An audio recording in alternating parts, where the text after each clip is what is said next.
Hey everyone, LioConvoy here. Today we're looking at a figure for an indie comic property.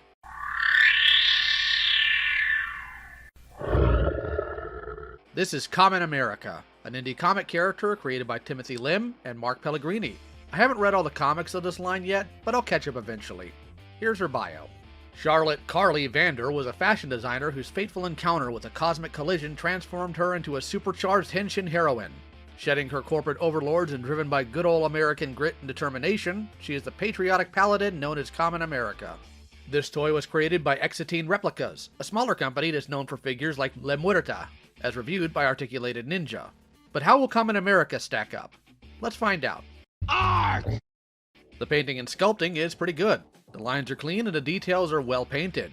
She seems to match her comic incarnation pretty well. On top of that, she's sculpted to be 5.5 inches tall. This is nearer to true 1/12 scale, as her official height is 175 centimeters, or 68 inches, 5 feet 7 inches, for those of us who are correct in how we measure things.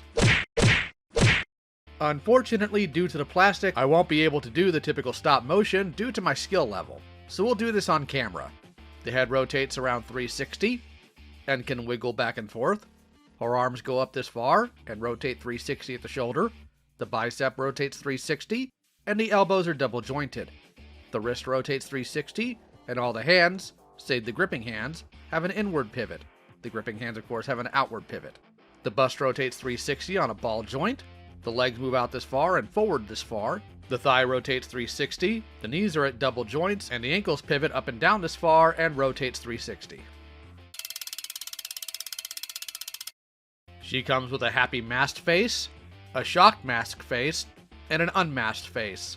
She comes with a separate hairpiece for her civilian identity that can work on any of the heads. She also comes with a pair of fists, a pair of wide open hands, a pair of regular open hands, a pair of gripping hands, and a left hand that makes the peace symbol. Alongside these, she comes with a skirt and a bow, as well as a hilt shaped like the Statue of Liberty's torch called Swift Sword with a blade effect part. Dang blasted! What's going on? Now, I hate having to be so rough on an indie company with an indie figure, but these hands are rated E for everyone and I must remain consistent. First problem comes down to the type of plastic they use for her skin. It's very supple compared to the rest, but it makes it to where the bicep sections and thigh sections are too tight. This figure scales to, and fits in well with import brands such as Figma and Figuarts. However, I feel it didn't take enough from them. For example, the wrists work more like Marvel Legends, giving them only one pivot point, whereas the brands mentioned uses a ball joint that rotates and can pivot however you need it to, regardless of the hands attached. Now we have to get a bit awkward, because this has to do with her body shape. She's a comic character that takes a lot from anime, so her having an extremely curvy body isn't unexpected. However, this causes some issues with how her articulation is cut. What I mean by this is the lack of movement in the legs. This is due to how the things are cut in her cake. I'll just be blunt for a moment. This woman doesn't have cake. She's got a whole bakery. Last time I saw sculpting this pronounced on a female figure was McFarlane's Arkham City Catwoman. Goodness. Tirade aside, we can see the issues comparing her to Figuarts 2B. Let's remove her skirt for better visibility. There we go. You can see that 2B's legs move a lot more freely despite the cake. This is not only due to how the articulation is cut, but also because it has a drop-down hip intersection, something Kamen completely lacks. On top of that, we have this skirt, which I like and prefer. But the purpose is kind of defeated when she's hanging out the back like someone biting into a sub the wrong way. The lack of hip articulation isn't helping either. Honestly, a lower ab cut like a modern Marvel Legends would have gone a long way. Then we get down to how she feels in general. She feels fragile. This is due to her joints and the quality of plastic. I'm worried something is going to snap off due to the tightness of the joints and the tiny pegs for the hands. Does she look good in these posed positions on the stand? Sure. Too bad a stand isn't included at all, though.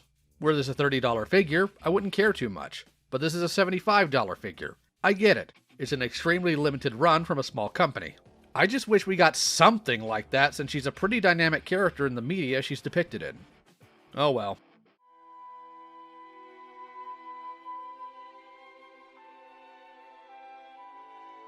Before we get into my final thoughts, let's do some comparisons.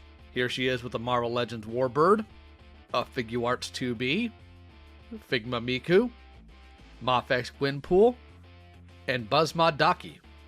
Do I recommend her though? As a first outing, if you really like this character, Sure. Not sure how you'd get one, though.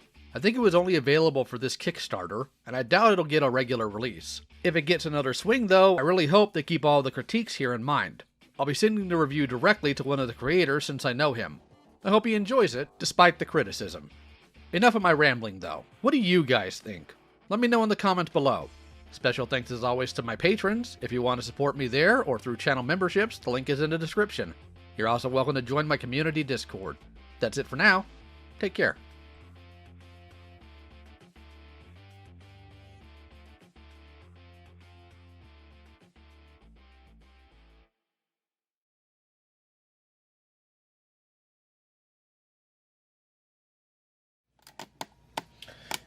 Oh, Gigi, what are we gonna do with you, baby girl? What are we gonna do with you? Come on, come out of the booth. Come on, girl. Goofy kitty. Look at her. She's so goofy. But everybody loves the Gigi. Leave the script alone, sweetheart. Come on. Last time I let her into the booth, she kind of destroyed it, so I'm gonna have to remove her. Come here, Gigi. Come to Dad. Come here, baby. I know. Engie. Go, girl.